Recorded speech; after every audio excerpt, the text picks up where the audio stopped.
Board members. You ready? Okay.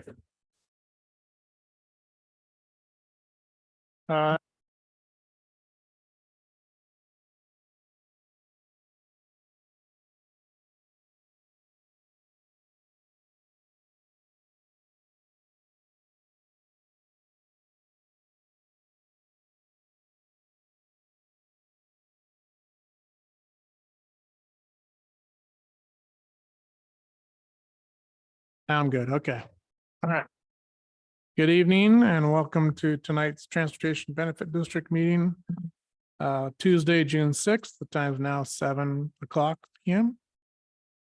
Miss Wyckoff, can you please call the roll? Yes, thank you.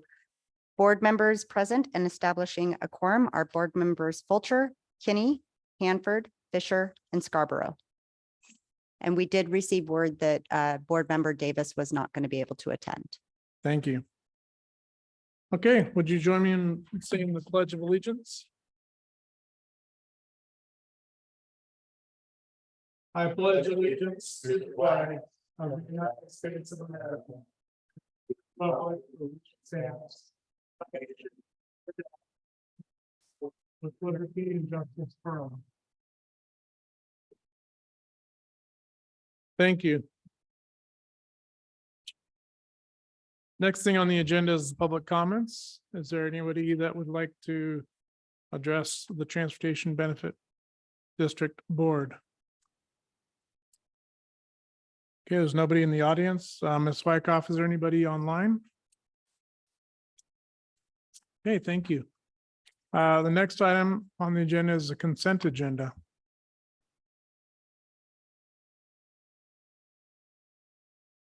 Is there a motion? To accept the consent agenda of the meeting of May 2nd. Can you second? Okay, the motion's been made, if I'm correct, approve the consent agenda as provided in the packet. Board member Scarborough, correct? Yes. And seconded by board member Kenny. Any discussion on the motion? Seeing none, all those in favor say aye. Aye. Opposed? Motion carries 5-0. Next item on the agenda is new business with Ms. Hassard. Thank you, board member or chairperson Hanford. Ms. Wyckoff, can we move? Yep. And one more, please. So we're here tonight to talk about the Monroe Transportation Benefit District's 0.2% sales tax. As outlined in your agenda, Bill, the TBD was formed back in 2012 by an ordinance that was adopted by the Monroe City Council. At the time, though, there was still no funding coming in. State law allowed that you could fund a TBD either through a voter-approved sales tax or through vehicle licenses. The city chose, or the transportation benefit chose to put a vote in front of its citizens or its residents, asking for the maximum of the 0.2% sales tax. And the interesting thing about the sales tax is, unlike, say, the voter approved public safety sales tax of 1%, that goes on in perpetuity. The Transportation Benefit District sales tax can have a maximum life of 10 years. Recent updates, the state it used to be, and you could only do 2 10-year periods. The state legislature did the last session allowed that you can continue to ask for renewal every 10 years. There is no longer a 2-year or 2-term maximum. The Monroe Transportation Benefit District did ask for a voter approved sales tax. It was approved by the voters back in 2014. Collection began at the beginning of 2015. On the books, it looks like collection didn't start until March, but of course, sales taxes are always on a 2-month lag. This current sales tax period is scheduled. I'm sorry, I am all over the place tonight. A little bit too much sun out there, I guess. The current 10-year period is set to expire at the end of 2024. Which means we'll still get sales taxes in January and February of 25, and they will be residual for sales that occurred during 2024. If we want to continue those resources, and quite frankly, we feel like the city has done a fabulous job of using those resources to maintain our streets, also to help with some street rehabilitation, we do need to go out and ask the voters again to renew that 2.2% sales tax. Now, even though it doesn't expire until the end of 24, we are asking to do the vote at the end of this year at the November general election. Part of the reason why is that in order to send the renewal notice to the Department of Revenue, so that if we wanted to continue without interruption, we would need to have everything certified and notice sent to the Department of Revenue during the first half of October in 24. In order to have an election passed and certified, in order to meet that timeline, if we work backwards, we're looking at no later than running an election, say in August of next year. And I believe the next slide. Well, I don't have them on the slides, but in the packet, it shows that there are 3 opportunities for election in 2024, one in February, one in May, and then of course the August primary.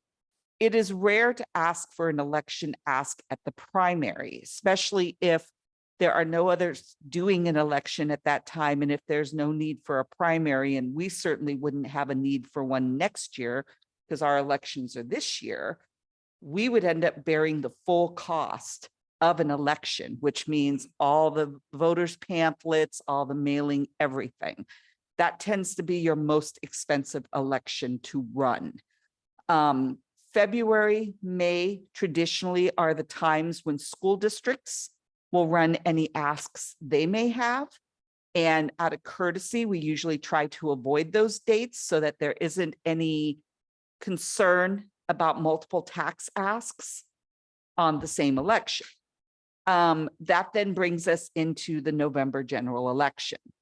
And again, if we want to make that date, we have to have our resolution certified to the county by August 1st, along with having advertised for both a pro and a con committee, have our statement for the voters pamphlet and any statements that those committees would like to make by those dates as well. So by adopting the resolution tonight, it gives staff time to be able to, one, get the resolution certified, get it advertised accordingly, sent to the county, and then advertised for people who may be interested in serving on both the pro and con committees. The other thing too, that I did want to point out is we had heard, although they might decide to reschedule it, the Snohomish Regional Fire and Rescue is possibly asking or going to ask for a levy lid lift come November as well. Staff feels like we should still run our election in November, again, for all the reasons that I've already mentioned. And quite frankly, it's also the least expensive election to run on because there's a general election. The state's going to be paying for a good chunk of the costs. So our proportionate share would be very little. It tends to ensure better turnout. So we get a better feel for what our voters are willing to support. The other thing too is there is a distinction between what the fire district would be asking for and what we are asking for. What we are asking for is a renewal of an existing sales tax. Already our sales tax rate here in Monroe is 9.4%, and that includes the current 10-year authority for the 2.2%. This is not going to increase that rate. It would just keep that rate the same for the next 10 years. What the fire district is asking for is a property tax increase. So that is paid for by property owners within the city. Sales taxes, on the other hand, are paid for by people who shop in the city. And as we know, we get a lot of pass-through traffic, especially on the weekends on Highway 2. They're driving across our streets. It is a way to have them also help preserve those streets. So it's not just those that live here in Monroe that would contribute, but also people who visit and who partake on our lovely streets. And again, this is not a new tax. It is a continuation of an existing one. I think one more slide, Ms. Wyckoff. So the city has, since the inception of the TBD and the collection of the voter approved sales tax, has spent over $8.1 million through the end of 2022 on street preservation. In fact, that doesn't include what we intend to spend during 2023. And of course, we don't know yet what we're going to spend in 2024. But one of the projects, and you see the picture on the slide here, is Powell Street. And we do put these signs out that let people know their money is going to work. Last year, it was Madison. And when we did the annual report, you saw that lovely drone footage that we had of the befores and after on Madison Street. We'll have something similar here with Powell as well. These are streets that we would have a very, very difficult time. It would be a challenge to be able to do these streets without this funding. I mean, we can also use, depending on the street, we also have real estate excise taxes, and we also have transportation impact fees. However, transportation impact fees are limited as to what we can spend them on. They can only be used for transportation projects that are directly related to new construction. So what that means is we cannot use it for rehabilitation of existing streets. We have to be able to expand capacity if we are using transportation impact fees. And real estate excise taxes, while that can be used for existing streets, it has to be construction only. So with TBD money, it can also support the operations of our street program as well.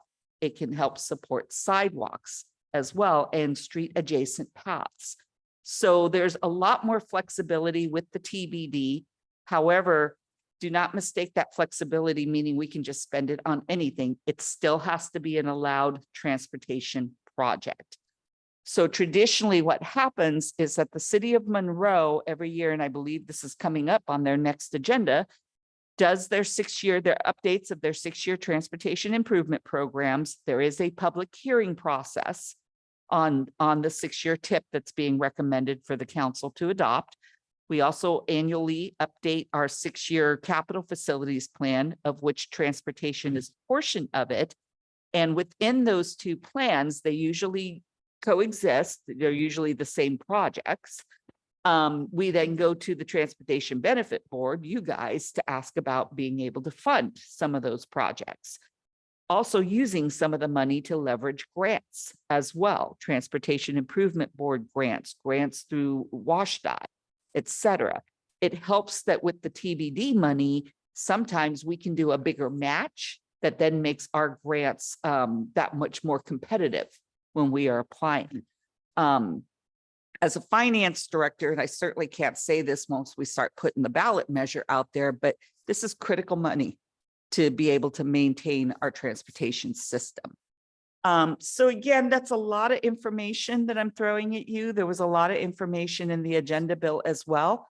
We're here tonight, both myself and the Public Works Director, to answer any questions you might have about this, but we are recommending the adoption of the resolution so that we can put the measure in front of the voters. Board, is there any discussion? Board Member Fulcher. Thank you. Question, what was our ending fund balance? Do we have any money left over at the end of the last time? Yes, so our budget, we had anticipated ending at around 700,000, give or take. I don't have the exact numbers in front of me. Because of some timing with some of the projects, Powell Street specifically, we had hoped to have completed last year. It was deferred into this year. So because of that and a couple of other projects similar to that, our actual ending fund balance was a little over $2 million. We will be coming to the board here later in the year when we do the 2024 budget to ask to also amend the 23 budget to acknowledge that carryover because of the timing of things like Powell Street. Again, this is money that can't be spent elsewhere. And the city's engineering staff does have projects that they can use the money for. Mhm. So, Well, my thought is that this is 0.2%. We have a lot of add-on taxes with affordable housing and with emergency services that add 0.1%. And yet we are spending about 1 million a year with about a little over $500,000 left over at the end. I can't be the only one who has to answer the questions from constituents about why aren't we doing a 0.1% instead of a 0.2%? I know that's not our question tonight, but that's going to come up. well, and that is actually a very fair question. And I'm glad you asked that because I did forget to mention the initial 10-year period, as with any ballot measure, we are limited to how the ballot measure is written. And for the first 10-year period, it was written for preservation only. So that limited the city's staff from doing things like acquiring right-of-way for Oak Street or along Chain Lake. So there were some projects that could have been funded by the TBD that did not get funded. In looking at what we could possibly collect over the next 10-year period and comparing that both to the 6-year transportation capital facilities plan and the long-term 20-year, we could spend all of it with the 0.2% and then some.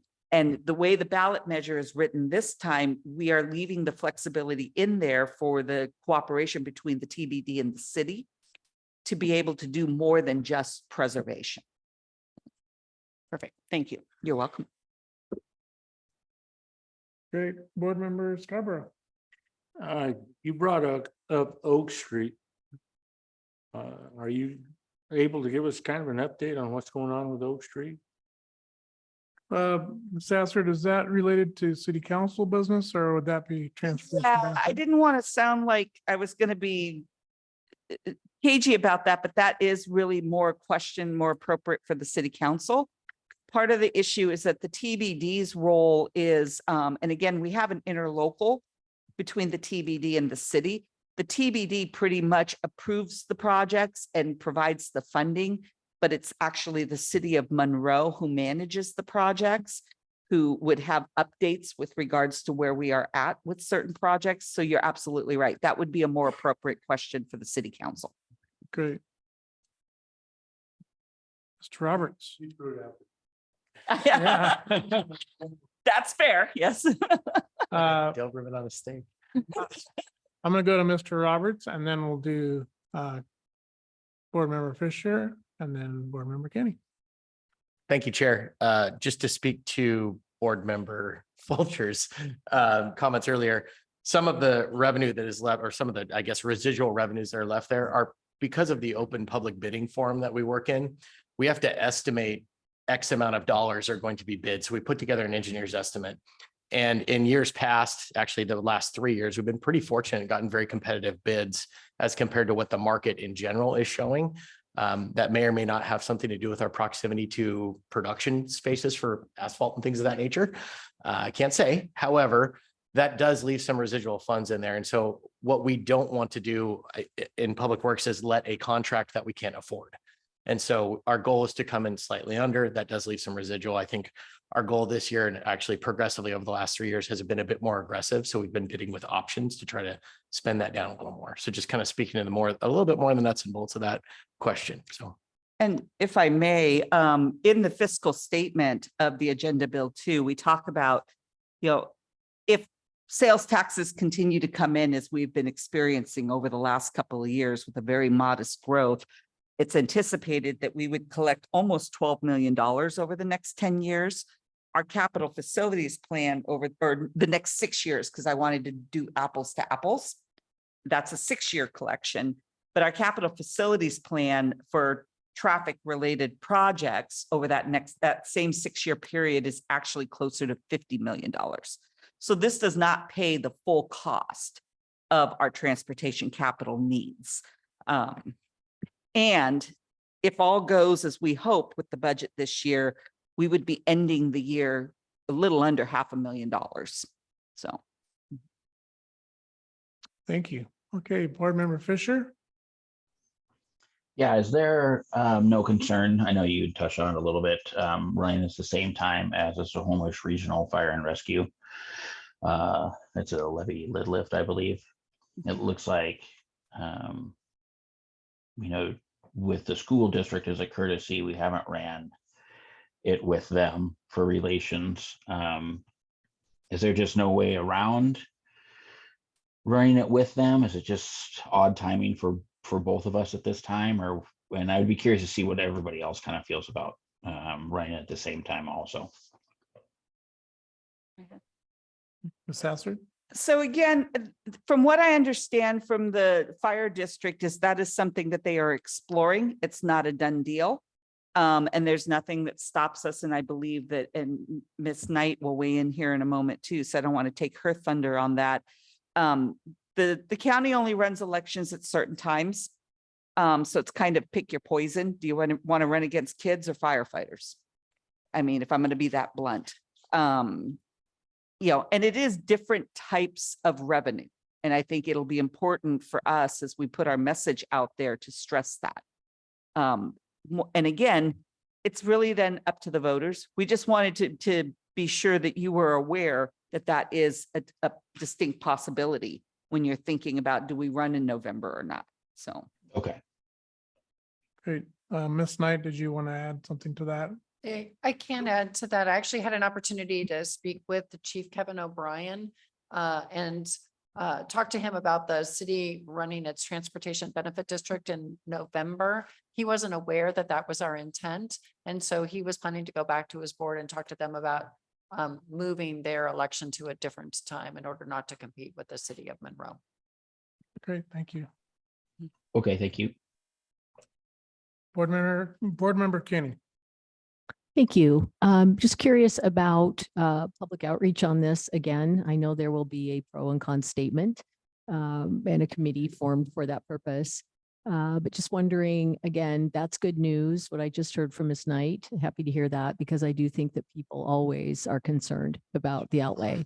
But just curious, when we have public comment, would that be in the form of public comment at a meeting or would there be any other public outreach around this?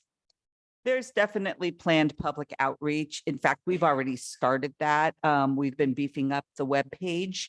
And again, the annual report, we went beyond just what we've done in the last year, but just the value that's being offered since the inception of the program.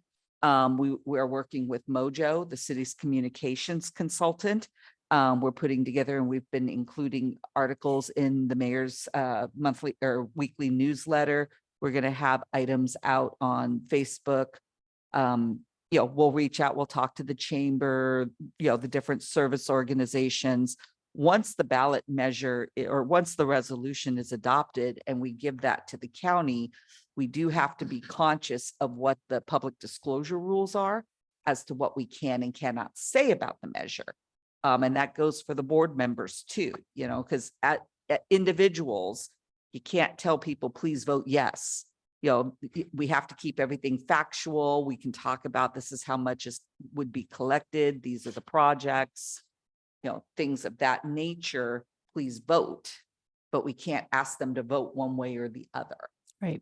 So that's where it helps to have someone like Mojo helping us to be able to make sure that we don't make those slip ups. That's great. You answered my question.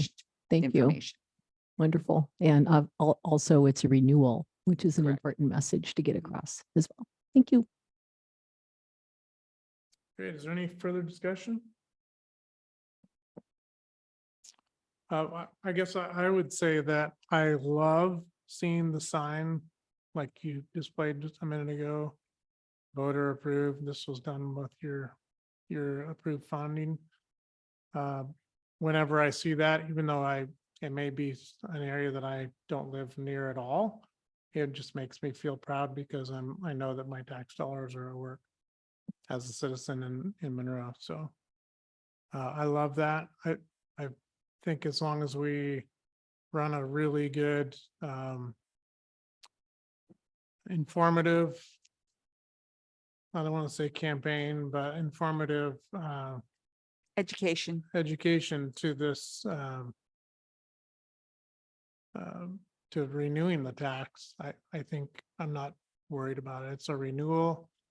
I think as long as we show all the benefits and all the money that's been spent and all the roads and repairs that have been done, I think it definitely makes sense. I also think it definitely makes sense to run this at like we're talking about for the general election because of cost savings. So I'll go ahead. I move to approve resolution number TBD 2023-001.